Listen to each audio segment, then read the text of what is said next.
The following is a special presentation of Tony Kurre Radio.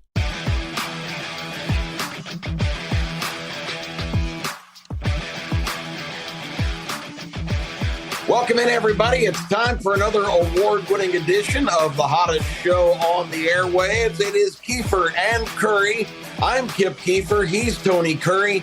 And Tony, week to week, if folks are not familiar with our format, basically you and I go back and forth. This is my week to select the topic and kind of lead things off. And I thought this week I was going to go a different direction, but I had a thought. Sunday evening in prime time, which is a key fact to consider when I tell you what I was watching. It was about 9 o'clock, pitch dark outside, and yet I was watching the drama coming down the stretch of the 138th United States Golf Open at night because it was being played at LA Country Club in the shadow of the Hollywood sign and Sunset Boulevard. And right off the 14th tee, how American is this? The Playboy Mansion, Hugh Hefner's home for many years. At one point, when guys were about ready to hit, there was a bunch of weird noises. And Dan Hicks, the play-by-play man, goes, "Something is really stirring up the peacocks over there at the Playboy Mansion." I've actually done a show from the Playboy Mansion, so yes, the peacocks are alive and well, despite the fact that Hugh is 6 feet underground. Is that not America or what? That is America. So watching golf in prime time, and it was awesome, and it was the ultimate kind of story of the no-name guy. His name's Wyndham Clark. He's been a pro for 8 or 9 years. He's had a lot of struggles. He hasn't had a lot of success. He only won his first tournament about a month ago to even get into the top 50 to qualify for the U.S. Open. And he was facing down in the final groups Rory McIlroy, Scotty Scheffler, Ricky Fowler, all of these marquee major names, and Wyndham Clark. So you kind of just threw him out right away. This guy is a pair of brown shoes and a closet full of tuxedos. But I watched this guy grit it out and make just amazing saves on the really demanding course and take a 2-stroke lead over all of those guys who were fighting just to stay afloat. And he went to the number 15th hole, which was the shortest par 3 in U.S. Open history. Just under 100 yards, only played 81 yards from the front tee box on Saturday. Statistically, the pros just carved it up. It's the second easiest scoring hole in average in the U.S. Open's history. Every player, Tony, all 80 guys that had already come through there as Clark played in the last group, had made par or better on the 15th hole. Mm-hmm. Wyndham Clark, after playing flawlessly, bogey-free golf and having a 2-stroke lead in the Open, goes there, hits his shot over the green in the back to a bad spot, chips it up, does not make the putt. He makes the only bogey of the day. He's the only guy, the 2-stroke leader, that bogeys the easiest hole basically in U.S. Open history. So his lead's down to 1. He promptly bogeys the next hole, and he's facing the 2 toughest scoring holes in recent years in the U.S. Open. He's got to make pars on both of those to win the deal. And what does he do? He reaches down and grits it out and beats Rory McIlroy, who has not won a major now in 9 years after winning 5 in his first 20 appearances. And I had the thought, I said, we got to do a show. Man, I'm loving this. The drama, so many parallels in life of really calling on yourself for your best at the time where it's most critical. Also, the preparation that goes in and the hard work. I just said to myself out loud, damn, I love sports. And I wanted to hear your impressions and hear why you love it, because I know you do. No, and as we do this show here on June 20th, of course, you can hear this show at least 5 days a week here on the TKR app and wherever you get your favorite podcast, Tony Kurre Radio Podcast, search Keefer and Kurre Show. My Cincinnati Reds, who were picked out of all Major League Baseball teams, the least amount of wins, according to Vegas. It's 64.5 going into the season. They were supposed to be worse than the Oakland Athletics, All right. Another team that's kind of gotten hot recently. But my Cincinnati Reds last night here on June 20th have won their 9th game, and they are in first place in their division 73 games into the season. Joey Votto gets off the bench for his first game of 2023, plays first base, bats 6th. And I'm thinking to myself, do I really want to see a guy who's been with that squad for 10 years come in and screw up the chemistry? He hits a bomb and then hits a 2-run single to actually win the game for the Cincinnati Reds. And they're in first place going into the All-Star break here in less than a month. And they're supposed to win 64 games. I mean, that's why we love sports. It's just a great story. And, you know, I will say this. If I never get Alzheimer's, it's going to be because I did a show with you. You make me think so much and so deep and so hard on some of these great topics. And just to throw out the question of why we love sports, there is no right answer here. There is no single right answer why we love sports so much. And that in itself is the answer. I can't say why we love sports, but I can tell you why I love sports. And I think that cumulative effect of all of us together makes sports just so wonderful. And so, you know, I was going through, people bet on it. It's exciting. Everyone loves a winner and loser. It reminds us of when we played, and maybe, you know, we get something from that. We get self-esteem from it. It's a venue for emotional expression. Where else can you go and scream your brains out? There's some people that I know are so laid back, they never raise their voice, and then you go to an Alabama, Auburn, or UAB football game, and they're screaming their brains out. It brings in testosterone. It brings in adrenaline. It brings in oxytocin. It brings in cortisol. It's unbelievable. It's an escape from our world's problems. It's triumphant. It's heart-wrenching all at the same time, which is, in a sense, life. It helps us dream in this country. We idolize our celebrities and we idolize our sports figures, and we can live our lives precariously through their lives on the field. So, yeah, there's all kinds of different reasons, and I know we'll get into this a little bit later on, but what a great topic, why we love sports, because for me, it means 3 different things, and we'll talk about that, but a great topic, man. Well, thanks, Tony. I appreciate that. I also had the thought, I had a great experience with my son and about 18,000 of our closest friends recently, going to a lot of the games on the road to the Stanley Cup championship that the Las Vegas Golden Knights just won. Was able to go to 4 of those games in T-Mobile Arena, which is a genius location. It's built right next to the New York hotel, right off the Vegas Strip. I mean, you talk about a glitzy place for an arena.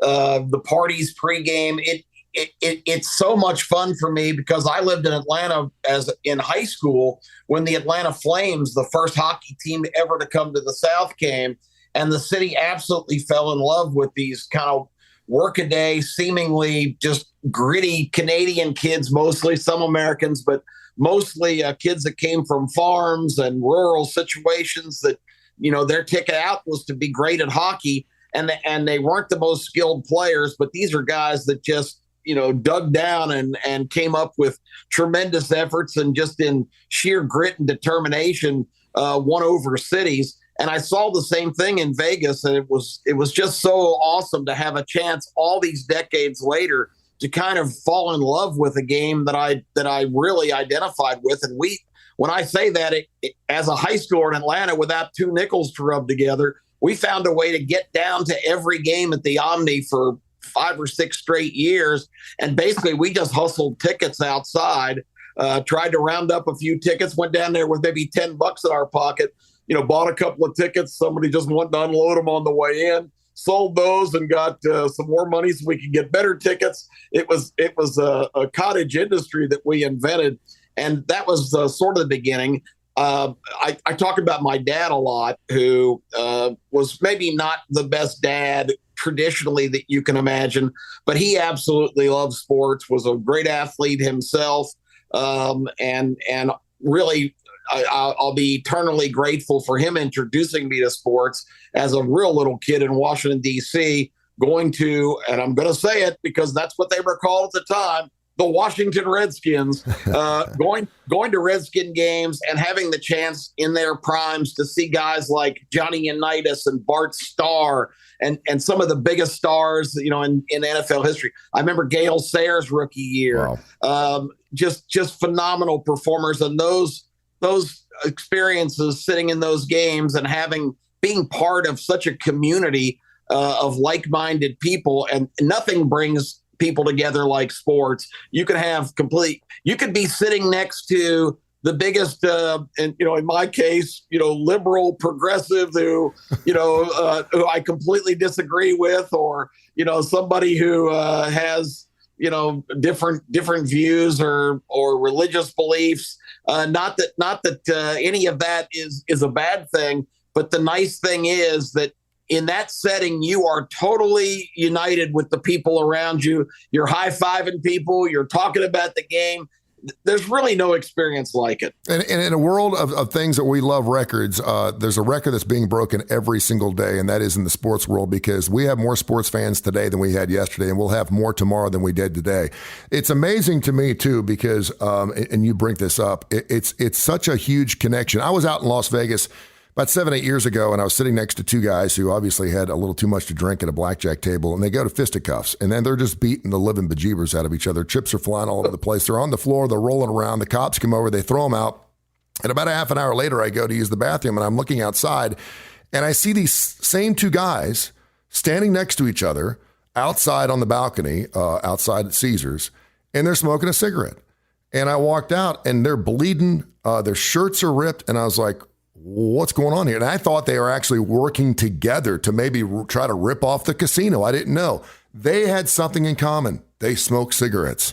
It's amazing how you can have a huge argument with somebody. You go out and you see someone smoking a cigarette. You ask him for a cigarette. Next thing you know, you're your best buddies. It is a connection that we have. There's nothing better, Kip, than being outside your metropolitan area, outside Birmingham or wherever you live, and seeing someone wearing a jersey of your favorite team on the street in Tupelo or in San Francisco, and you're like, go Reds or go Blazers or whatever. It's just that connection that we have with a much bigger, wider world, and that's a wonderful thing. And you just said it. You were sitting with 18,000 of your closest friends in Las Vegas watching the NHL Stanley Cup, and that's just a huge part of what we are when it comes to humanity. We can all be part of something bigger and better.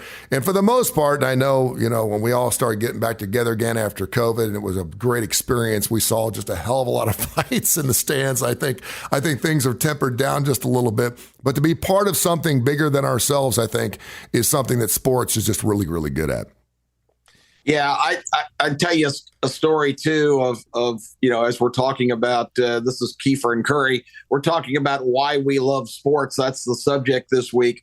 I had the opportunity, it's been quite a few years now. Let's see, back in 2014, my dad was at a very late stage in his life. He would pass away in 2016, but he was born and raised in Washington, D.C., and that's where he grew up, and again was a lifelong Redskin fan, and was totally into horse racing and his devotion to that sport, and taking me to Laurel or Bowie or Pimlico, the three tracks in the area, depending on which one was open, almost every Saturday. As a very little guy, 5-6 years old. I think I've joked on this show before. I didn't learn to read from seeing C-Spot run. I learned to read from See the 7-horse run and looking at his form in the daily racing form, trying to figure out how he had done that. I always like to brag I was a better handicapper than my dad when I was in the second grade. But anyway, so there were so many roots of my sports life, and got the chance to take my dad and brother. My dad had left his native land and moved to Florida about 25 years before, and unbelievably had never been back to Washington, D.C. He just didn't really, after a life of traveling for the Johnson Wax Company, he really didn't want to travel anymore. He was set up nicely in a great beachfront condo down in Cocoa Beach, and he was loving life. But I got a chance to get some really good tickets to the Preakness, and I took he and my brother, and we kind of had a weekend of getting back to our roots and our native land. And the point of all this is we went out to see my original house where I was first lived, 12202 Hunters Lane in Rockville, Maryland, right at the edge of Metro Washington. And we drove out and found the house with, God bless GPS, because nobody really could remember. We moved to Atlanta when I was 8 years old. So I hadn't been there at that time for 50 years. And amazingly, the house was still standing and still looked to be, time had just marched on. But I had an inclination right when we were starting to leave. I said, make a left right here, just up the street from the house, because I had a flashback. And we went up to the top of the hill and made another left.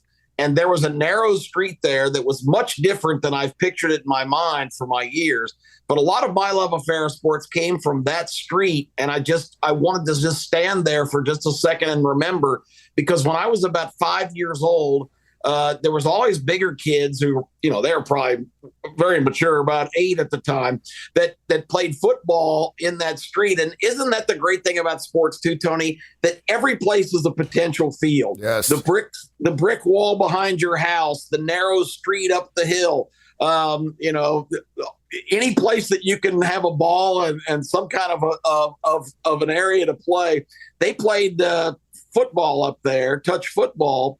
And as a 5 or 6 year old, I remember specifically on a really cold day, I was up there. It was almost dark. There was a kid threw a long pass to another kid, and I just was kind of running around.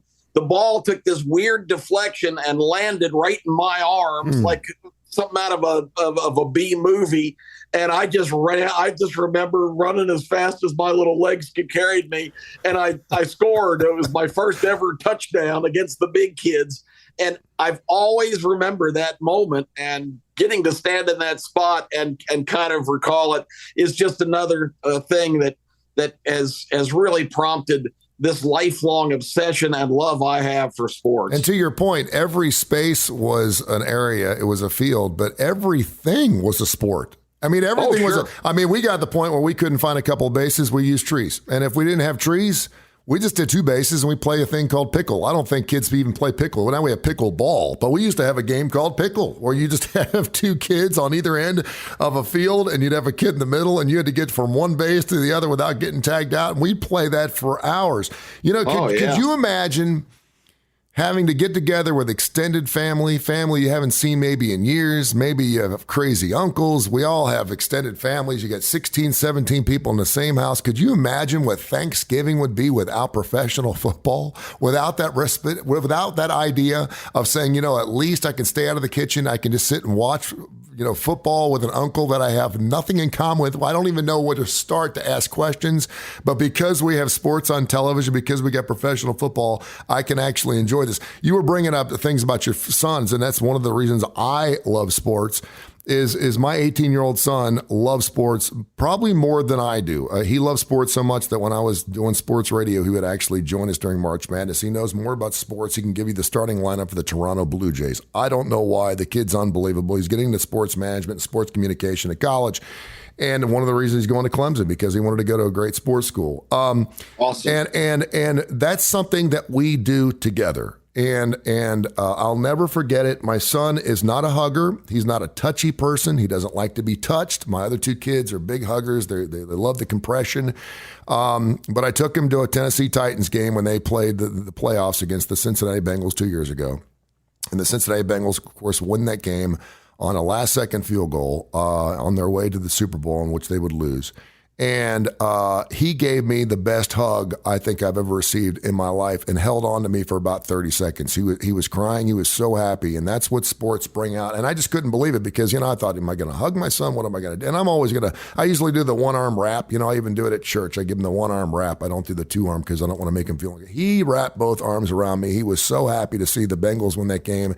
And that's what sports bring out. And I think that's, you bring up the fact that your father and you had a special relationship through sports. I didn't have a real special relationship sports-wise with my father. We did a lot of things. My dad maybe took me to 1 or 2 Reds games my entire life. We never went to a Bengals game.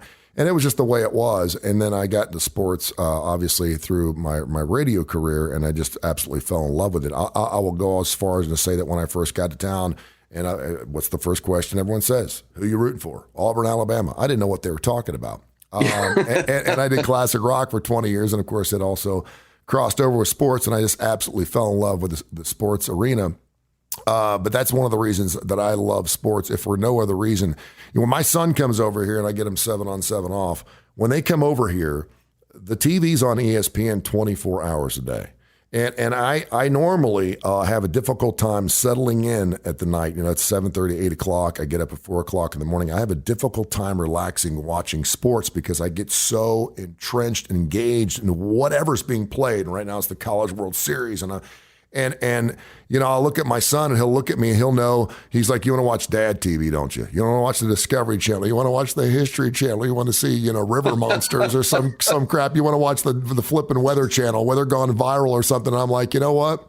I'm good, son. I said, you watch whatever you want. I'm going to watch it with you. My dad would have never let me watch what I wanted to when he was watching television. Of course, I was the antenna, right? We went up there and we watched. And that's the other thing. And you've just brought up so many memories for me.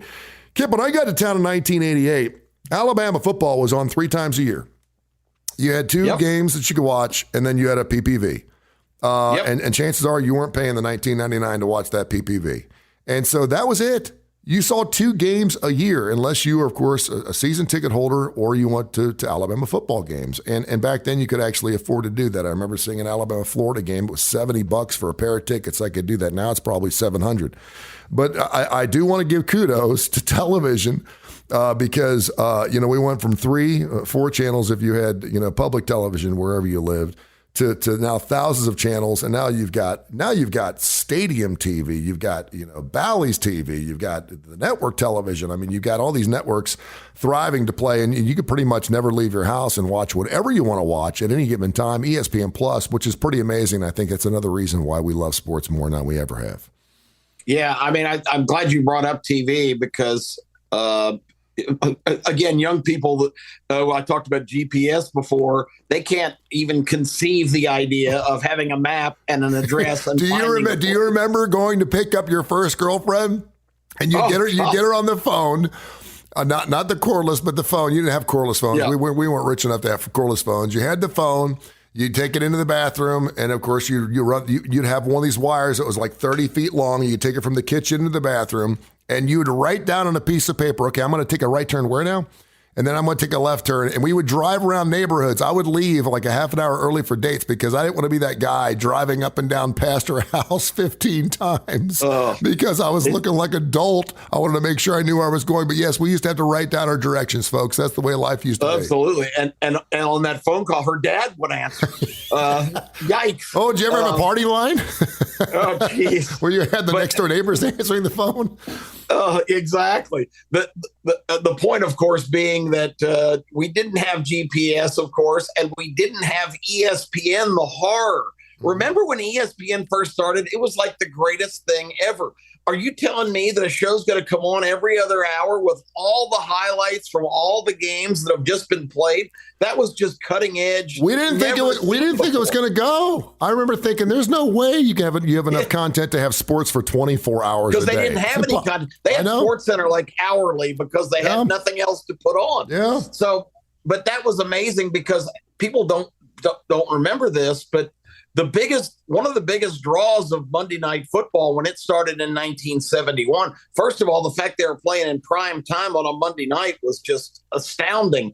But the biggest lure of that show for me as a kid was the halftime highlights, because there was no such thing as that before. Mm-hmm. Howard Cosell would come on with the halftime highlights. Yesterday at Denver, and they would show the most dramatic, amazing catches of the day.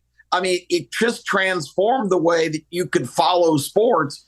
And I can even go back further than that. Back when I was a kid in the 60s, I was such a junkie for sports that on Sunday mornings, and like you said, on Saturday, there would be like one college football game from the whole country on. Yep. It was like ABC's Game of the Week. And I can remember as a kid sitting in my mother's car with the AM radio on, Alabama and Georgia played in 1971, and I just wasn't going to miss that game, but it wasn't on TV.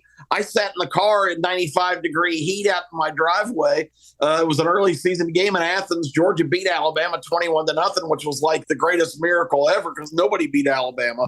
And but I listened in the car radio, and that was not unusual. But I was going to go back to the 60s. There were two shows on back-to-back on Sunday morning, both half-hour highlight packages with Notre Dame football, followed by Grambling football highlights. Wow. Now, I had no sense of race. I didn't care if it was Martians playing. Grambling was a great school with great tradition. I became a huge Grambling fan, and I didn't even know where Grambling was. But it was football, and they narrated the games and showed highlights and coaches shows. And I tell you, Tony, it's something that people that say, well, I'm not really into sports, I just kind of shake my head and go, well, I feel sorry for you because it's the greatest accompaniment to this life that I can imagine. The one show I used to watch 10:30 every Saturday morning on WCPO, it was the CBS affiliate in Cincinnati, Mel Allen's This Week in Baseball. I mean, what a show. I would miss Bugs Bunny. I would miss anything, but I wasn't missing Mel Allen's This Week in Baseball at 10:30. And people are like, well, what's he would talk about all the games from the previous week. Now, if a game's played on a Sunday night, you're talking about it on a Tuesday, you're old hat, man. I mean, we used to talk about stuff that was 6-7 days old, but it was such a great package. Mel Allen's name was just synonymous with Major League Baseball. Something else, Kip, and this is the Keefer and Kurre show here on Tony Curry Radio and wherever you get your podcast. One of the things that I love about sports that we have failed to mention, and I think you'll go along with this, not to get warm and sappy and fuzzy here, but sports are good for humanity. And we can learn a lot from our sports figures and our sports idols and how they react to each other. Hell, let's go back to the Roman days. The gladiators were friends. They used to kill each other. They would kill each other. There would be two men or two women, and they would try to kill each other. But before they tried to kill each other, there was a mutual respect. There was a friendship. They lived together. They worked together. They practiced their craft together, and then they get out there and try to kill each other. Something that and we've gotten away from it a little bit, and it really bothers me when I don't see handshakes at the end of ball games. And I know in hockey, they usually handshake with each other. Sometimes they do, sometimes they don't. I know it's a violent sport. But sometimes I'll see, hey, listen, we've got an agreement. We're not going to shake hands after the game because we're not going to be sure what happens after the game, which I think is really sad and I think the NBA is probably the best at this because it is such a physical sport now. And you see these guys who are just beating the shit out of each other for 48 minutes. And then at the end of the game, they're hugging each other and they're loving on each other. And they're like, great game, despite the fact. And it's super cool for me to see a team that's just absolutely had their heart ripped out at the last second, going to the other team and showing sportsmanship. It doesn't whether you're black, you're white, you're Asian, whatever. It doesn't matter what you do on social media. It doesn't matter who you talk to or what you say to those people. But when you're on the field of play, there's a respect for each sportsman on that field and on that court. And I just think that we can learn a lot from that sportsmanship in life. I really do. I just think it's one of the reasons I love sports. Yeah, it's a great point. And that is you mentioned the NHL, which I started off talking about. It is the tradition in the Stanley Cup playoffs and it's one of the most compelling pictures in sports, while the other team, and we recently saw it with the Golden Knights, wrapped up the Stanley Cup against the Florida Panthers, who had an amazing run through the playoffs, eliminated the top 3 seeds in the East as the 8th seed. But it's always a really compelling picture because in the Stanley Cup playoffs, both teams line up starting at center ice all the way back to their goal, the long line of not only the players, but the coaches, the staffs, and they go through a man-to-man, one at a time handshake, look each other in the eyes, say great game, and that picture of the other team celebrating still in their end and the team that's been vanquished lined up, leaning on their sticks, waiting for the handshake ceremony is really compelling. And you see guys that just beat the you-know-what out of each other throughout the series, some guys that have actually engaged in fights, but when they get to that moment, the appreciation for the other team's accomplishment and the losing team's effort is really one of those pictures that just stays with you. It reminds me of lawyers. It's one of the great traditions. It reminds me of lawyers. You'll see, if you've ever been in a court of law, and I hope you haven't, but a lot of us are going to go through at some point in our life, you'll see two lawyers getting as nasty as possible, and then the next Tuesday you'll see out them having drinks and dinner together laughing. Absolutely. You're like, how is that possible? But yeah, if you can leave it on the court, you can leave it on the field, man. It's just a beautiful thing, but I just love that about sports. Yeah, and also there's always the possibility, and I think anybody that's of any significant age in terms of number of years, there's always sports is also, Tony, about possibilities. Yeah. The 1980 Miracle on Ice, when the USA, a bunch of college kids, not professionals, played the mightiest hockey team on earth, the Soviet Union, in the Olympics at Lake Placid, New York, and won that game. A 22-year-old Al Michaels, who's still on the air now, 43 years later, Al Michaels famously declared, "Do you believe in miracles?" Yes. Mm-hmm. The United States 4, the Soviet Union 3. Tony, they had played 2 weeks before in Madison Square Garden in a tune-up game, an exhibition game before the Olympics began. And the Soviets beat the U.S. team 12-3. Yeah. And here, 2 weeks later, this ragtag bunch of 18 and 19-year-old college kids played the mightiest team on earth. Just to even emphasize at this point, because it's hard to believe, the Soviets did a tour of the country here, a 4-game tour of North America the year before, and played NHL teams in the best hockey league in the world, and won 3 of those 4 games against NHL teams the year before. And the USA kids in the Miracle on Ice won that game, and the entire country, which was in the midst of the Carter administration and economic collapse and everything was terrible, it completely just shot a massive amount of adrenaline into the whole country and nationalized and excited everybody. And again, there's so many of those kind of moments in sports. We just saw the Belmont Stakes and footage of Secretariat, who was a 4-legged athlete, winning by 31 lengths, smashing the world record for times at 1.5 miles. That record still stands today from 1973.